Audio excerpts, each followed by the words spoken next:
Hello mga kati para sa New Knowledge, I am Cal Deluvio. And I am Irina Hastro. Your Green Badings. Whether you're anxious students, environmental activists, Concerned citizens, or just bored and came across this podcast, welcome! or welcome back to The Green Tea Podcast. Come on, let's learn.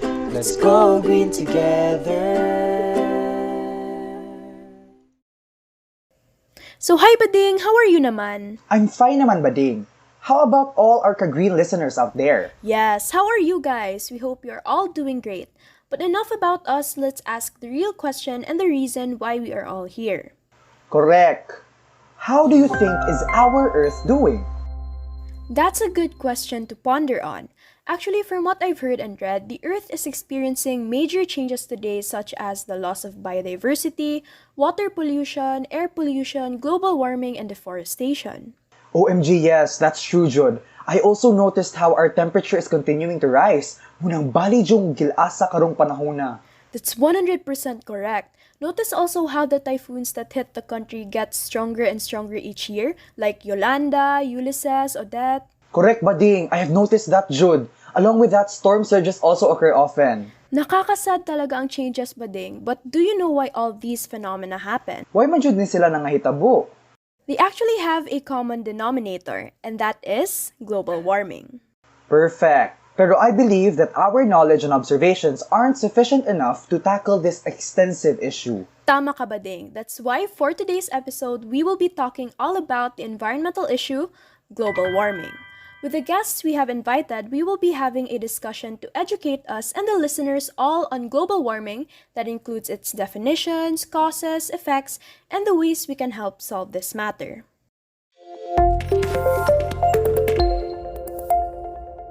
So to start off our insightful discourse, unsa man jud ning ilang gina-talk about nga global warming? Today, we are honored to have our guests Jasmine Nagdling, Chelsea Diga, Juanito Amparo, Critchar Lu, and Angelo Toledo to have an in-depth discussion with us about what global warming is. Yes, Namarn, we are very fortunate that these knowledgeable individuals accepted the invite right away. Hello mga environmental allies! Hello mga bading! Hi mga Mars! It's a pleasure being here. A pleasant day to everyone. Hello din sa mga ka-green listeners tuning in. Hi Kyle, Irene, and everyone.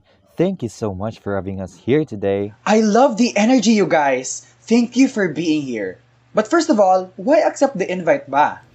Actually, we talked about that naman, and we thought na being here in this podcast is not for our benefit, but rather for all of us. This is one way to help out our environment. And who are we to decline that opportunity, diba? That's true, and I mean, nothing's more fulfilling than being able to enlighten other people about timely and relevant issues in our world. I agree, especially that the enlightenment that we give could possibly ignite positive change amongst our listeners today. Correct, Jasmine? Yes, as cliche as it may sound, what we are experiencing right now is already a matter of life and death. And awareness is always one of the first steps towards change. 100% correct. Anyway, talking about the matters of life and death, is this global warming we are referring to? Yes, actually, global warming is one of the most pressing environmental issues we have in the present day.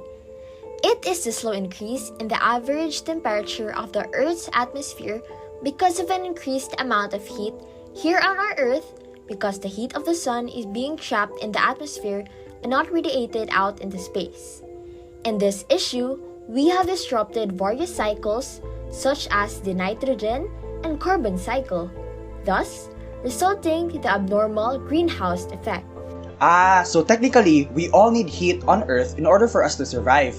Pero global warming refers to the excessive heat, thus causing harm to those living in it. True. But what causes this rise in temperature? That is a really good question, Reen. One of the causes of global warming is the burning of fossil fuels. And who does this? Us. When we burn fossil fuels like coal and gas to create electricity or power our cars, we release carbon dioxide pollution into the atmosphere. Humans have increased atmospheric carbon dioxide concentration by 48% since the Industrial Revolution began. This resulted to global warming since the gas responsible is carbon dioxide or CO2. Another activity that causes global warming is deforestation, where up to one-fifth of global greenhouse gas pollution comes from. This causes problem because plants and trees play an important role in regulating the climate since they absorb carbon dioxide from the air and release oxygen back. Hala as in, kadaghan po ding makakontribute to global warming. Are these all ra ba? Naa pa.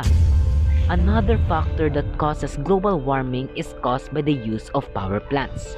The 5% of the 29,000 power plants surveyed were responsible for 73% of the global electricity generation industry caused by CO2 emissions. This makes them the largest single source. So, grabe jud ilahang contribution to global warming. OMG ka, grabe kay naa pa jud ilain. It's very sad to hear that our means of progression are at a greater cost. It's like for every step forward for mankind is a step backward for the environment. I agree on that, Bading. It seems like we always take the environment for granted. Talking about harm, what are the effects naman of global warming, aside from the mentioned rise of average temperatures? Well, global warming has a lot of effects, which of course affect us, the people. Some other effects of global warming are melting of glaciers, flooding, worsening droughts, extreme weather events, shifting wildlife habitats, and rising seas. As you have mentioned earlier, super typhoons like Odette, Ulysses, and Yolanda are all products of the abnormal changes in our climate. A study finds that as a result of climate change, typhoons and other natural disasters are getting stronger, causing more damage and casualties.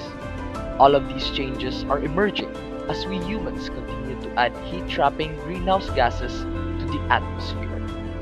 My gosh, oy! If you think about it, global warming causes a chain of problems in our environment that affects all of us. And that's only one of the environmental issues, huh? One. I agree. Honestly, I haven't thought of how large-scale the environmental damages are until now. That's why I could hardly speak. Grabe ko kasyak jud uy. Same jud Bading, pero I firmly believe that it's not too late. I think that we can still do something to lessen the effects of global warming and the human disruptions to our natural cycles, di ba Juanito? Oo, that is correct. In combating global warming, micro effects and individuals like us take part in a crucial role, especially with the little things we do on a daily basis. Kumbaga, we are the droplets that could create ripples of change. And if we do this collectively, then we could create massive waves of change. Private households are also responsible for over 2/3 of worldwide greenhouse gas emissions. The energy, food, and transportation sectors account for around 20% of lifestyle emissions. We can influence everything from the electricity we use to the food we consume and the way we travel. Hence, with this, we can start with a basic yet challenging solution, the 6 R's. It includes rethink, refuse, reduce, reuse, repair, and recycle. Next, start saving energy in our households. Unplug unnecessarily used electricity like lights, chargers, and other appliances. Also, when going out, practice avoiding the use of vehicles if unneeded and start taking walks, bikes, and public transport. In this way, we can slowly revitalize our planet by reducing carbon emissions. Dayon, para sa greener, sustainable, and healthier living, try going zero waste, for it significantly reduces your waste. Waste reduction, composting, and recycling solely do not only decrease the production of greenhouse gases. It also produces methane, which offers opportunities to generate new sources of clean energy and mitigate global climate change. Dili ra ka na.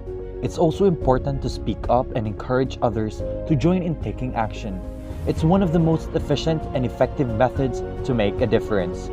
Speak and start conversations anywhere with anyone about this issue, whether with your neighbors, co-workers, friends, and family. Make it clear to business owners and capitalist companies that you favor bold reforms and urge local and global leaders to act now. Wow, I couldn't have agreed more. So mga ka-green, no? Let us always remember to be part of the solution, not part of the pollution. Grabe, correct jud mga mare and pare. While I was listening, I was already thinking of my first steps towards a greener lifestyle. Unta kamo pod mga ka-green listeners, because in the end, our micro efforts will thrive and make an impact that could result in macro effects. That is why, Kyle, I owe a huge respect to those who volunteered to be guests today, because they're willing to speak their mind and spread awareness. Yes, indeed. Thank you so much to our guests Chelsea, Jasmine, Juanito, Kritchard, and Angelo. Y'all are environmental heroes. Maong saludo jud kaayo mininyo. Go, go, go. Walay problema, Jud. For the environment kani. Para po ni for all of us.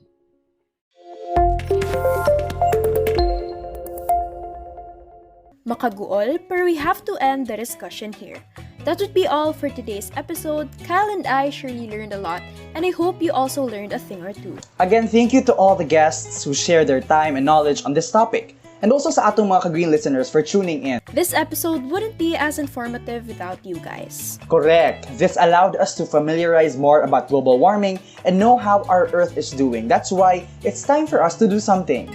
Speaking about doing something, have you heard about the scientist protest that happened last April?